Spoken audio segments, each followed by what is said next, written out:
Bonjour et bienvenue sur la chaîne YouTube Tout est possible par et avec le potentiel humain. Aujourd'hui, j'ai le plaisir d'interviewer Olivier Romoissonnet. Olivier est un passionné de l'industrie. Il a sauvé la dernière fabrication de brosses à dents en 2012. Il souhaite faire de l'industrie autrement. Allons à la rencontre d'Olivier pour comprendre comment en France nous pouvons faire de l'industrie autrement. Bonjour Olivier. Bonjour Marie-Christine.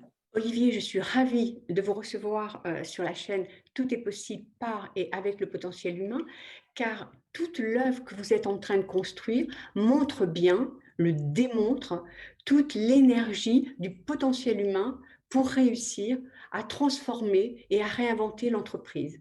Donc un grand merci aujourd'hui d'être parmi nous. Et pour commencer, je vais vous poser une question. Comme nous faisons les choses en environnement décalé, pour mieux percevoir l'essence même de la personne qui est interviewée, si vous étiez un portrait chinois, vous seriez qui, mon cher Olivier? Alors, quelques mots qui me caractérisent sous forme d'un portrait chinois, c'est plutôt une marque de confiance. Toujours un peu confiance en l'avenir, toujours voir le verre à moitié plein plutôt qu'à moitié vide. Euh, un des deuxièmes volets, c'est ce qui caractérise un peu mon caractère, c'est pourquoi pas. Pourquoi pas, et en même temps, le sentiment d'impossible n'est pas français. C'est-à-dire que ça a probablement été testé, mais c'est pas parce qu'à un moment ça n'a pas fonctionné que ça ne peut pas fonctionner aujourd'hui. Donc voyons les choses autrement et faisons en sorte que les choses puissent se réaliser. Donc de la confiance, le pourquoi pas, et plutôt quelque chose de très enraciné toujours, c'est-à-dire l'image de l'arbre qui prend ses racines et qui se déploie, mais avec des fondamentaux qui sont toujours bien installés. Si vous aviez une suggestion à faire pour le développement finalement du potentiel humain, tout est possible par le potentiel, avec et par le potentiel humain. Ça serait quoi comme suggestion? Croire dans le potentiel des hommes, c'est-à-dire que laisser l'opportunité aux gens de s'exprimer, de développer leur savoir-faire. C'est là que tout réside. Le reste, ce sont que des supports, c'est-à-dire l'automatisation, euh, l'environnement dans lequel on va travailler, et pas l'environnement au titre de la planète, mais l'environnement au titre de la sphère qui nous entoure. Euh, Laisser aux gens la possibilité de s'exprimer et d'exprimer ce qu'ils savent faire de mieux. Parce qu'en fait, finalement, tout repose sur ça. Avec Olivier Voisin, mon associé, on a repris une entreprise, mais on a repris avant tout des savoir-faire. C'est la raison pour laquelle, on y reviendra peut-être tout à l'heure, au tribunal du commerce, notre offre l'a emporté parce qu'elle reposait sur les savoir-faire avant de reposer sur la technicité et la technologie qui hébergeait l'entreprise. Voilà, le savoir-faire et les compétences des hommes et des femmes, bien sûr. Si vous aviez un thème à explorer ou à expérimenter pour justement développer ce savoir-faire, ça serait le ou lesquels? Alors, au niveau des thématiques, c'est le développement de la personnalité. C'est-à-dire que moi, je crois beaucoup dans le reflet des âmes et donc la manière dont on va faire nos produits, dont on va fabriquer nos marques, est le reflet d'un patchwork, d'une multitude de personnalités. Et donc, plus on est riche dans ces personnalités et plus nos produits sont installés et moins ils sont clivants. Donc, c'est cette pluridisciplinité qui est à mes yeux le gage de la pérennité d'une entreprise et de ses marques. C'est qu'elle soit le reflet de tout. C'est-à-dire que ça permet d'éviter de se retrouver dépassé par le temps parce que on intègre les jeunes qui arrivent sur le marché. Ça permet de les intégrer avec leur regard, leur manière de faire. Et c'est ce que l'on va chercher aujourd'hui, c'est faire en sorte qu'on réponde à tout le monde avec un produit que tout le monde doit avoir entre les mains tous les jours. C'est ça la personnalité sur nos brosses à dents. Qu'est-ce qui vous a donné envie, Olivier, de reprendre une entreprise qui était en liquidation? Alors, l'envie, il faut rester humble et modeste. L'envie, elle est née de l'opportunité. C'est-à-dire que moi, j'ai toujours revendiqué qu'on pouvait faire de l'industrie autrement. J'ai toujours été passionné par l'industrie. C'est quelque chose qui m'a toujours accompagné dans mon parcours professionnel. Et il faut reconnaître que Je me suis beaucoup battu pour le Made in France, pouvoir faire malgré tout, malgré les évidences, que l'atelier du monde était l'Asie, de pouvoir défendre l'idée que, des savoir-faire sont hébergés en France et qu'on a les moyens de les exprimer. L'entreprise s'est retrouvée à un moment de sa vie en situation difficile suite à une forte vague de délocalisation et donc, quand elle s'est retrouvée au tribunal du commerce et qu'elle était, sous le coup d'une liquidation, Heu, il n'était plus question de crier: «Non, c'est pas acceptable, on veut plus». La question, c'était au pied du mur. Est-ce que le fait d'avoir défendu des idées pendant des années, c'est des choses qu'on est capable de réaliser aujourd'hui? Et donc, moi tout seul, ça n'apporte rien. C'est à un moment donné des gens qui ont décidé d'aller ensemble vers ce chemin-là. Donc, j'ai été accompagné d'Olivier Voisin, qui m'a apporté, et qui continue à apporter aujourd'hui dans l'entreprise, toute une expertise, avec aussi, l'accompagnement de toutes les équipes qui ont suivi dans le projet. Donc, vouloir démontrer qu'on peut faire les choses autrement et il faut reconnaître que c'était assez charismatique à l'époque de se dire: «Il y a probablement un alignement de planètes, qui est favorable». Les élections présidentielles de 2012 étaient portées par un fort élan de Made in France. Tout le monde s'attendait à ce que ça s'essouffle derrière et nous, on revendiquait plutôt qu'il était temps maintenant de faire en sorte que le Made in France ne soit pas juste des épiphénomènes à des points marquants de la vie, mais que ce soit quelque chose qui s'installe dans un mode de vie. Et quoi de mieux qu'une brosse à dents? On a tous oublié comment une brosse à dents est fabriquée, où est-ce qu'elle peut être fabriquée. On a surtout à l'époque failli oublier que la dernière usine s'apprêtait à disparaître et qu'on allait se retrouver dans nos salles de bain avec 100 de produits importés et puis aucun produit manufacturé sur le territoire. Et donc c'est ce pari-là qui semblait assez fou, mais si l'enjeu n'est pas fou, le challenge n'en est pas aussi important. Donc, voilà, c'est ce qui a motivé probablement, cet engouement à l'époque. Alors vous dites faire de l'industrie autrement. C'est quoi faire de l'industrie autrement? C'est l'industrie dans sa globalité. Alors moi, je suis un passionné de l'industrie, donc le mot industrie risque de revenir, régulièrement et j'hésite pas à l'utiliser parce que, l'industrie a été probablement, par l'image qu'elle a procurée elle-même sur les dernières années, probablement dénaturée, dénigrée. Elle a une mauvaise cote de popularité auprès des jeunes parce qu'on trouve très peu de jeunes qui veulent venir, faire leur carrière dans l'industrie. Et donc l'idée de faire de l'industrie autrement, c'est montrer que on peut ancrer des savoir-faire, on est capable de transformer des matériaux pour en faire des produits. On est capable de faire tout ça en générant de l'économie circulaire. On est capable de faire tout ça en appauvrissant le moins possible, les ressources naturelles, en utilisant tout ce qu'on a à portée de main pour pouvoir le faire. Et si tant est qu'on soit porté par des réseaux de distribution qui aient les mêmes valeurs que les nôtres, qui maximisent les circuits courts et qui permettent directement à une PME comme nous de toucher les consommateurs avec le moins d'intermédiaires possible, alors on a la possibilité d'exprimer notre savoir-faire et d'installer, notre concept. Donc l'industrie autrement, elle est portée par cet idéal. C'est pas simplement une usine avec son outil de production, c'est dans la globalité. On n'est pas nous des marchands, on n'est pas des négociateurs, on est des producteurs. Et qui mieux que le producteur est à même de vanter les mérites des produits qu'il met sur le marché? Est-ce que vous pouvez nous expliquer votre philosophie du marketing? La philosophie que l'on porte sur le marketing est une philosophie qui est assez puriste. C'est plus forcément celle qu'on étudie, dans les écoles de marketing, en tout cas en ce moment. Moi, je revendique qu'on va toujours contre l'hypermarketing. L'hypermarketing, c'est mettre en valeur et exacerber, des éléments qui vont permettre la vente. Voilà, moi je préfère rester sur un sentiment profond et pur qui est de dire: qu'est-ce que l'on fait de le mieux et comment on peut l'exprimer? Et si on est sur ces éléments-là, alors on va bannir l'hypermarketing. Sur une brosse à dents, l'hypermarketing, c'est d'avoir toujours expliqué qu'il faut des poils tout le tour de la brosse, il faut des filaments fluo parce qu'on va montrer que ça brosse encore mieux qu'avant. Et en fait, ça fait toujours écho à un fameux sketch de Coluche à l'époque qui disait, bah, les générations passent et les lessives lavent toujours plus blanc que blanc.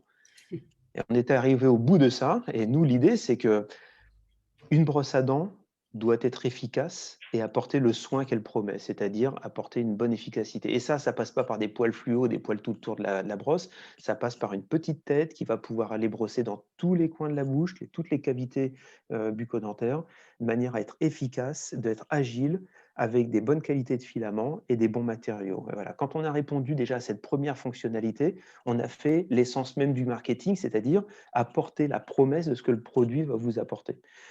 Une fois qu'on a répondu à ça, il faut qu'on réponde à tout son environnement. Et là, pas non plus besoin de faire de l'hypermarketing. L'hypermarketing, comme on le voit aujourd'hui, porté par un élan du bio parce que la crise sanitaire a mis sous lumière ces problématiques, eh bien, l'idée aujourd'hui, c'est de dire ne faisons pas de l'hypermarketing non plus dans l'éco-citoyenneté et dans l'environnemental. Faisons et racontons ce que nous faisons de meilleur, c'est-à-dire des bioplastiques, des plastiques recyclés, utilisons les ressources qui sont à notre portée et expliquons-le le plus simplement du monde. Et quand on nous oppose des brosses à dents qui viennent de Chine en bambou, eh bien, allons jusqu'au bout, faisons les démonstrations par les chiffres que le bambou qui fait 10 000 km pour venir dans notre salle de bain a un bilan carbone catastrophique. Et il n'y a pas besoin de faire des mises en lumière et des colorations particulières. Répondons sincèrement à ce que sont les enjeux aujourd'hui. Racontez-nous, Olivier, comment, vous utilisez les différentes filières pour vraiment avoir une mesure d'impact forte par rapport aux enjeux, environnementaux, aux enjeux écologiques. Les filières d'approvisionnement de nos matériaux, on va chercher tout ce qui est déjà installé, c'est-à-dire des plastiques recyclés. Il y a assez de plastique sur la planète pour ne plus aller chercher une matière première pétrole, mais aller chercher des plastiques qui ont déjà eu une première vie. C'est comme ça que nous utilisons les plastiques recyclés sur la majorité de nos brosses à dents. On est allé aussi sur les bioplastiques, et sur les bioplastiques, on a conçu nos propres bioplastiques à base de coquilles Saint-Jacques, de lin ou de liège. Et ces bioplastiques, ils sont issus de coproduits ou de déchets d'autres industries. L'idée première, c'est de dire n'appauvrissons pas une filière qui est déjà en place et qui est déjà installée avec ses propres règles. Par contre, la coquille Saint-Jacques est utilisée pour sa noix de Saint-Jacques dans l'aspect culinaire par un producteur de plats préparés dans la Manche. La coquille est un coproduit, et bien on va récupérer la coquille pour la transformer en bioplastique. La Normandie et les Hauts-de-France sont les premiers producteurs de lin mondiaux. La fibre de lin est utilisée dans le textile, mais la coque qui entoure cette tige, qui héberge la fibre, a besoin d'être concassée pour en extraire la fibre. Et bien, cette coque, c'est un coproduit de cette industrie qui n'a pas de filière aujourd'hui suffisamment développée pour les utiliser. On utilise ces coques pour en faire des brosses à dents à base de lin. Notre philosophie, elle repose toujours sur ce mécanisme, c'est de dire utilisons ce qui est à portée de main. Dernier exemple sur la partie approvisionnement de nos composants, le bois, qui fait partie prenante aujourd'hui complète de notre gamme de produits.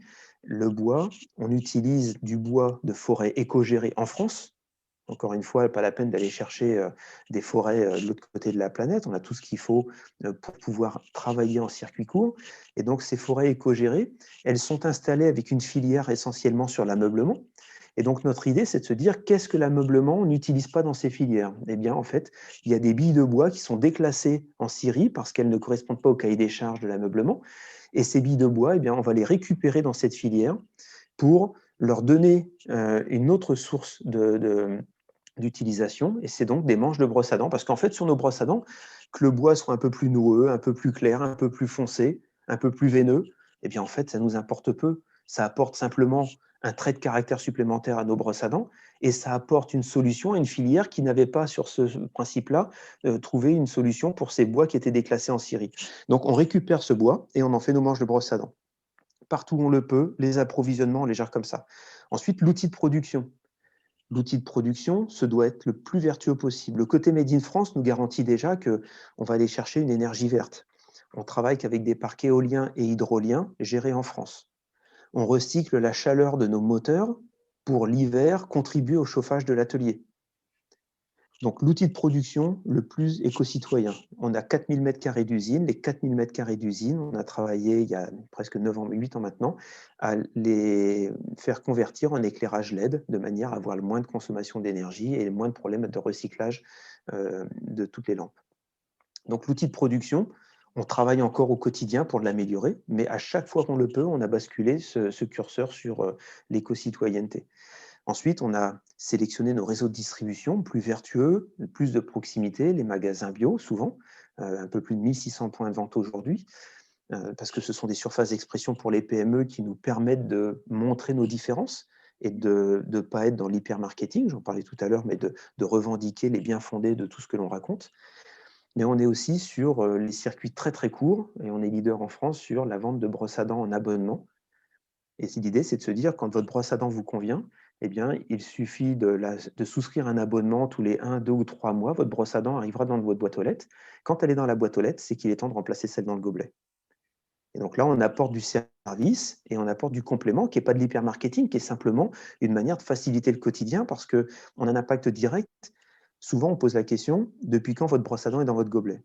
On est incapable de répondre parce que 1, 2 ou 3 mois, la vérité, c'est qu'on attend que les poils soient complètement avachis pour la remplacer bien souvent. Tout ça, ce sont des éléments qui viennent contribuer au fait qu'on n'est pas dans de la surconsommation, mais qu'on a besoin de remplacer notre produit au moment où il le faut. Et partout où on a installé nos produits, on a installé les filières de recyclage.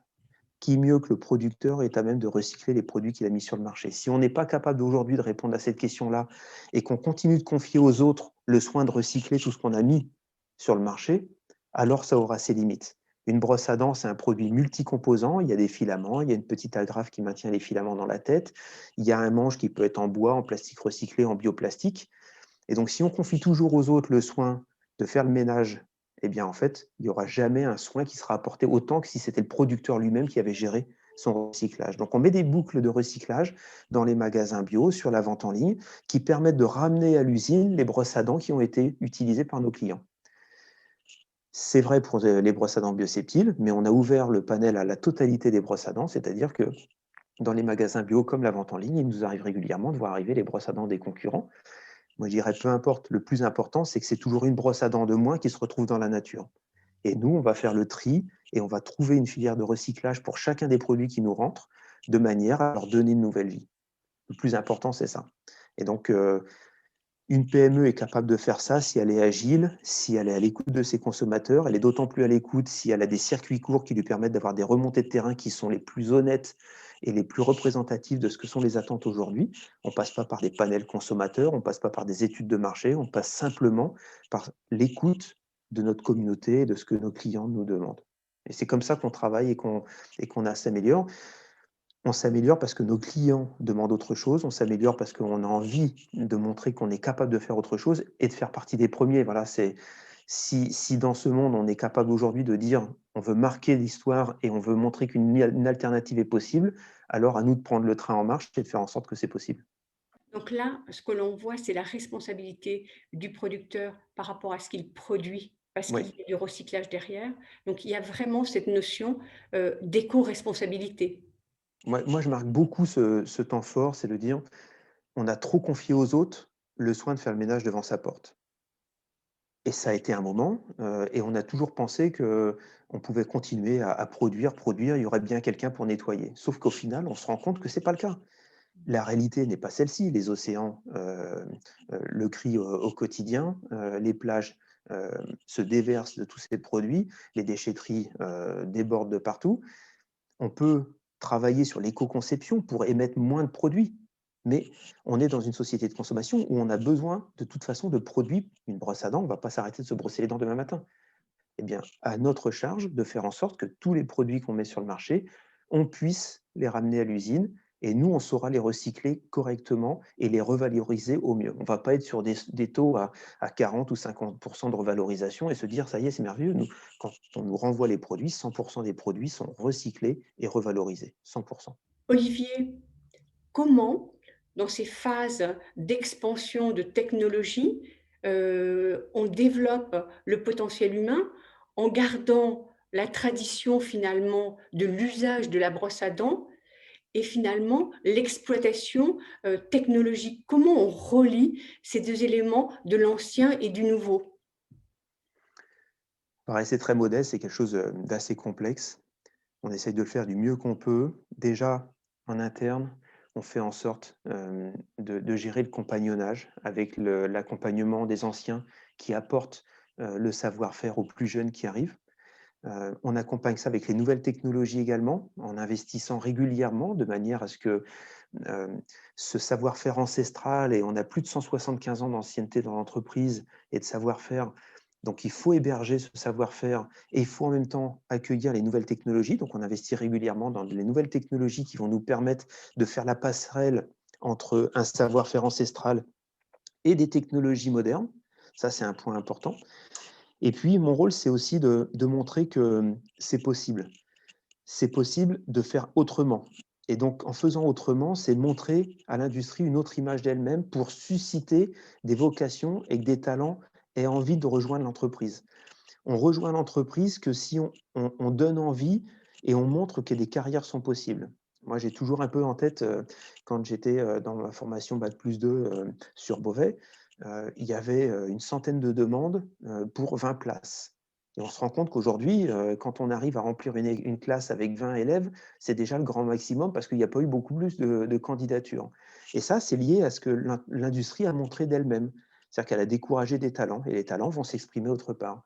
Donc, pour pouvoir faire cet accompagnement dans l'entreprise, il est important qu'on ouvre nos portes, qu'on montre ce que l'on est en train de faire, qu'on montre la transparence sur le côté éco-citoyen, sur une particularité sur laquelle les jeunes sont bien plus précurseurs qu'on l'imagine et poussent toutes les générations qui ont précédé. Et donc, montrer qu'on a fait, nous, cette révolution il y a déjà 8 ans, 9 ans, qu'on est installé dans cette démarche, c'est aussi la meilleure manière de faire cette passerelle entre un savoir-faire et un produit dans son environnement aujourd'hui. Et donc, eh bien, montrer qu'on fait des choses différemment, apporter des talents, faire en sorte qu'on ait des gens lumineux, qui soient empreints d'envie, c'est ça le plus important aujourd'hui. Et je dirais presque que le reste va se faire automatiquement parce que quand on arrive avec l'envie de faire bouger les choses, qu'on ne s'installe pas dans des carcans, eh bien, en fait, on accompagne la transition. Et le maître mot aujourd'hui, on l'entend partout, c'est la transition écologique, c'est même un ministère complet aujourd'hui. Euh, la transition écologique, elle est en route parce que les gens ont décidé de la mener. On ne le décrète pas, la transition écologique. On la prend en charge et on la fait évoluer. Et donc, les jeunes qui nous accompagnent, on doit les accompagner aussi en leur montrant qu'on n'est pas resté enfermé dans un modèle industriel, mais que nos produits sont le reflet de ce que l'on fabrique, de ce que l'on approvisionne, et que tout ça est un ensemble cohérent qui donne envie de faire les choses. Donc, l'attractivité pour le métier d'une industrie autrement. Exactement. Vous êtes certifié Made in France. Pouvez-vous nous parler justement de cette certification et des études que vous avez faites pour bien démontrer les mesures d'impact au niveau de tout ce qui est empreinte carbone? Il y a un gros engouement sur le Made in France. Donc, je vais déjà, en quelques secondes, repréciser quelles sont les attentes derrière le Made in France. Comme je l'ai expliqué tout à l'heure, il y a une partie hyper marketing derrière ce mot, c'est-à-dire dès qu'il y a une consommation qui s'installe sur quelque chose, eh bien, il y a l'opportunisme qui va avec. Et aujourd'hui, on voit une multitude de brosses à dents avec des drapeaux bleu, blanc, rouge qui fleurissent dans les linéaires, sauf que jusqu'à preuve du contraire, je suis le seul capable de démontrer qu'on a un atelier de production en France. Et donc, le Made in France, chez nous, il n'est pas galvaudé parce qu'il est attaché à une certification extérieure. Le code des douanes est simple. Le code des douanes dit le Made in France, vous y mettez tout ce que vous voulez, pour autant que vous faites une partie significative en France. Certains diront 2%, c'est déjà énorme. D'autres, comme moi, diront 96%, on peut faire mieux. Et donc, nous, on est labellisé Origine France Garantie. C'est un organisme extérieur auprès desquels nous ouvrons nos livres de compte et notre atelier et qui vient s'assurer que nous fabriquons bien nos produits. Et donc, à travers ça, nous sommes sur un taux de transformation complètement transparent, entre 88 et 96% de Made in France sur toutes nos brosses à dents. C'est fonction de certains éléments qu'on ne trouve plus en France, comme les filaments, par exemple. Il n'y a plus de producteurs de filaments en France. On est obligé d'aller au plus court, c'est-à-dire en Allemagne, pour trouver des filaments. Eh bien, on garantit sur nos produits que le Made in France, chez nous, c'est entre 88 et 96%. Quand on a dit ça, on va tout de suite opposer le modèle éco-citoyen qui va avec, c'est de dire, bah ouais, mais bon, vous utilisez des brosses à dents en plastique, et regardez, des brosses à dents en bambou qui sont faites en Asie sont beaucoup plus vertueuses. Erreur, très grave erreur, parce qu'en fait, quand on associe un deuxième élément factuel, qui est comment est-ce qu'on mesure un bilan carbone? Sur les brosses à dents, ça n'avait pas été fait. On a mené pendant plus d'1 an une étude avec un expert certifié par l'ADEME pour mesurer le bilan carbone de chacun de nos produits et de le faire correspondre par rapport aux produits made in ailleurs. Et quand on regarde simplement sur le bambou, alors on peut avoir les exemples sur LinkedIn, vous trouverez notre décomposition et la transparence complète de notre étude, mais si je prends l'exemple du bambou, faire 10 000 km un morceau de bambou, c'est déjà un non-sens éco-citoyen, mais en plus, le bambou qui a été transformé en Asie, sur la base une énergie complètement carbonée, a un effet bilan carbone qui est 3 ou 4 fois supérieur à ce que l'on produit avec des brosses à dents en France.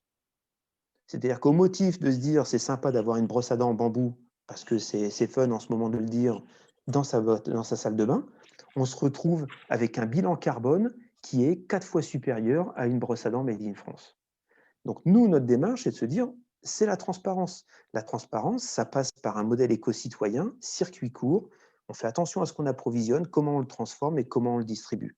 Et partout où on voudrait nous opposer des démarches plus vertueuses, on dit: «Ben, si c'était le cas, démontrez-nous par les chiffres». Nous, on a fait de manière la plus exhaustive ce calcul et on est aujourd'hui en mesure de prouver, chiffres à l'appui certifiés par des experts validés par l'ADEME, que le bilan carbone sur une brosse en bambou est catastrophique, que le bilan carbone sur une brosse en plastique qui viendrait d'Asie est catastrophique. Voilà.